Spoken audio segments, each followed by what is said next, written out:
Hey everybody, welcome back to another edition of Poolside Cigar Reviews. This week we're going to take a look at the Undercrown by Drew Estate. The story behind this cigar is that the cigar rollers were smoking too many Liga Privadas, and the powers that be at Drew Estate felt like they were smoking too many. They didn't have enough to export, so they asked the rollers to stop smoking them, or at least so many, and the rollers instead developed their own substitute for the Liga Privada, which was the Undercrown, using just some different tobaccos that were less expensive. So that gave birth to the Undercrown, and here it is. So this one is the Corona Viva. It's, I think, 5.5, 5.56, something like that, by 46 ring gauge. It's got Nicaraguan and Brazilian fillers, a Nicaraguan binder, and a San Andreas wrapper. It smells, just got a good sweet, musty humidor smell.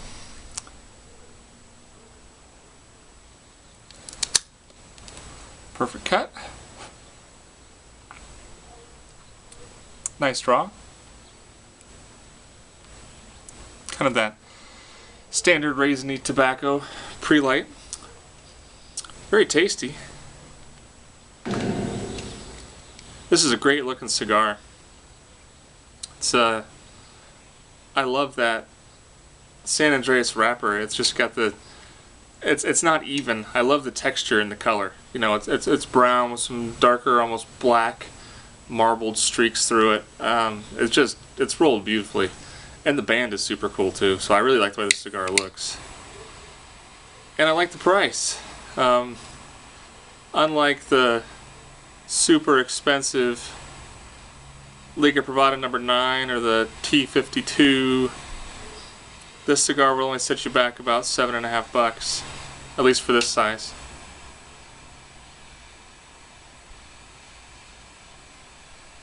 So I do like the price.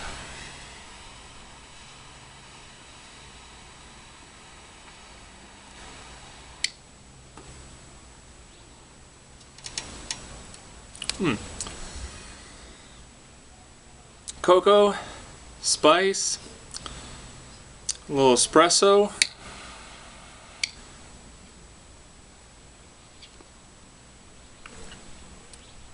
You know, on the first light it does taste a lot like the No. 9.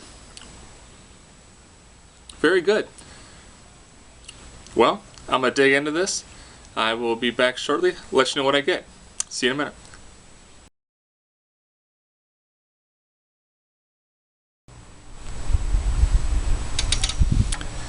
So I'm about 25 minutes in now. Perfect burn. The draw is a hair stiffer than I like, but it's not an issue. I'm getting tons of smoke out of it. I'm getting a lot of deep espresso, dark, damp tobacco, and a little bit of cocoa, and it was very leathery for a few draws. But so far, again, very similar flavors to the Liga No. 9. So far, not as many transitions, but I mean, this is really a great cigar. You know, so far for $7, the burn has just been extraordinarily slow. I mean, 25 minutes in, and that's all I've gotten off of a Corona. So I don't know how long this is going to burn for altogether, but I mean, the ash is gorgeous, perfect burn. You know, I'll set this down, walk away from it, come back, pick it up. It's still burning great, so no complaints at all. So far, I really like this, and for the price, I am certainly enjoying it. It's definitely a deep flavor, medium to full-bodied. Goes all the way back into the throat. Definitely drink something with this, but I'm liking it. So I'll keep trucking here, let you know what else I get. Be back in a flash.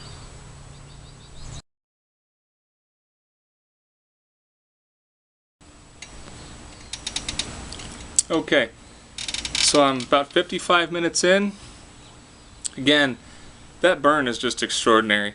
Putting off a lot of foot smoke like all Drew Estates do. The leather has ramped up a little bit. Still that good musty tobacco core. This is really a delicious cigar. You know, for the price, this is totally box worthy. Really liking it. Not as dynamic as the Liga Privada number 9. Still very, very good. Still medium to full body. The draw is just a little bit tight. If it was a little looser, this would be perfect. But that's really my only complaint, is that the draw is just a little bit tight. But the burn time is just extraordinary. I'm just getting down to the band now. So I will come back and finish this out, let you know what else we get. But I'm really liking this. And I think I've just been drinking water this whole time. I think I'm about ready to go grab a beer. You know, a lot of times I do like to do that. I'll start a cigar with water. But I think I've said it before in other videos, water doesn't cleanse the palate all that well. And I do think that a cigar could be better enjoyed sometimes with something to pair it with. And it is nice if it's the first time you've had a cigar like this. I mean, this is the first time I've had an Undercrown. It's nice to kind of get the flavors, and it helps me anyway pick out what kind of beer I'm going to grab. So I'll be back, and you'll find out what I decided to drink with this to finish it up, and let you know my final time and final thoughts. See you in a minute.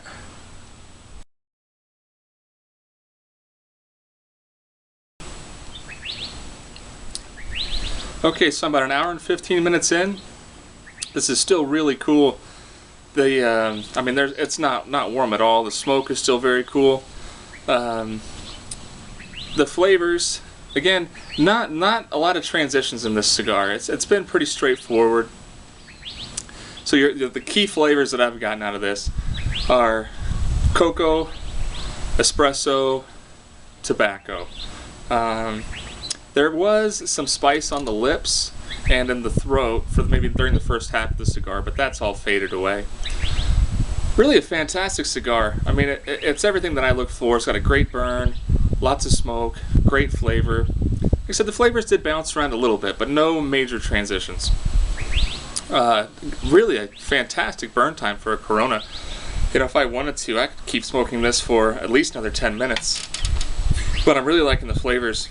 And it's pairing perfectly with the beer that I grabbed, which was Edringer.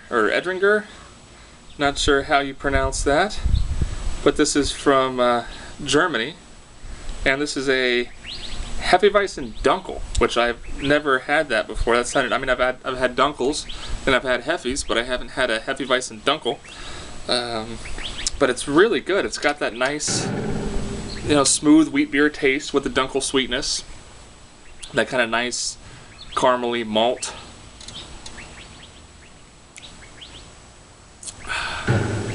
Really good. You know, if you aren't a fan of heavier dark beers, you know, porters and stouts and things like that, don't get intimidated by the color of a Dunkel. Dunkels are not heavy beers. I mean, they do have flavors, but they have a lot of sugar. I mean, they really have a lot of residual sweetness. Almost like, well, the flavor profile isn't identical, but the mouthfeel is similar to maybe a Belgian ale. But yeah, don't get intimidated by the color. It's a very nice beer. So if you're in the mood for a sweeter beer, and I do think that sweeter beers tend to pair well with cigars. Something about I think there's just a little bit of inherent bitterness in any cigar, of just that kind of, I mean, it's burning tobacco, so you're going to get kind of that smoky flavor with something sweet. I just think makes a really nice balance.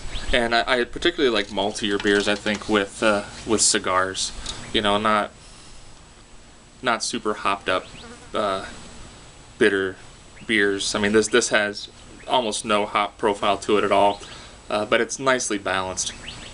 And this cigar is nicely balanced, so, you know, a good beer and a good cigar will go together, really no matter what you grab. But, very good. So thanks for stopping by.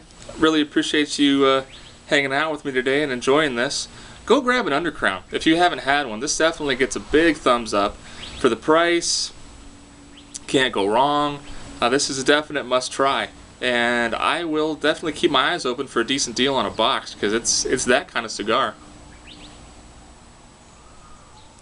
I mean, the burn is just extraordinary.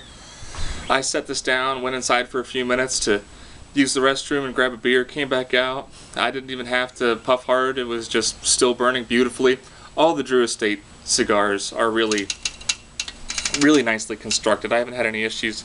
They always go the extra mile. And one thing that I noticed was that actually the band is cool, but the inside of the band actually has text in it too. It just says Drew Estate, the rebirth of cigars, and it plugs their website. And I think the fact that they print something on the inside of their bands, it just kind of, the band's a little bit translucent too. That's kind of neat. But I think that's an indicator of Drew Estate in general. I think is just willing to go the extra mile. So, I mean, obviously they don't need to print this on the inside of the band, because if you're seeing this, you've already bought it.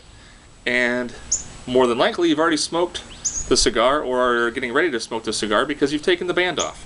So they don't have to do this, but they do it. They plug their websites so they can tell their story, and hey, good for them.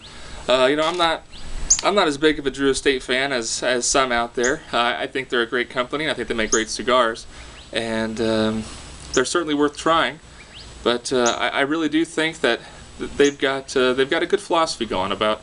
I really don't think that they pull any punches where quality is concerned, and I don't think they spare expenses when it comes to making a good product. So, thumbs up to them.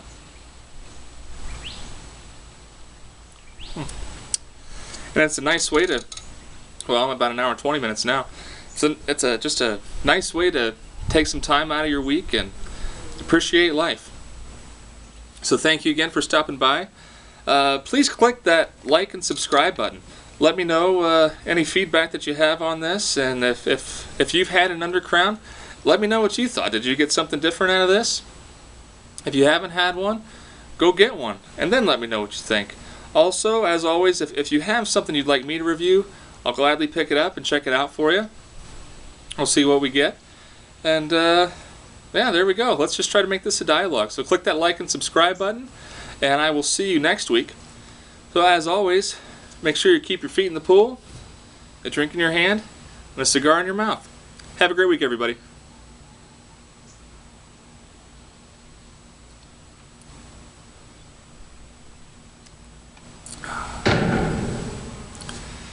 Always time for a good cigar and a good beer.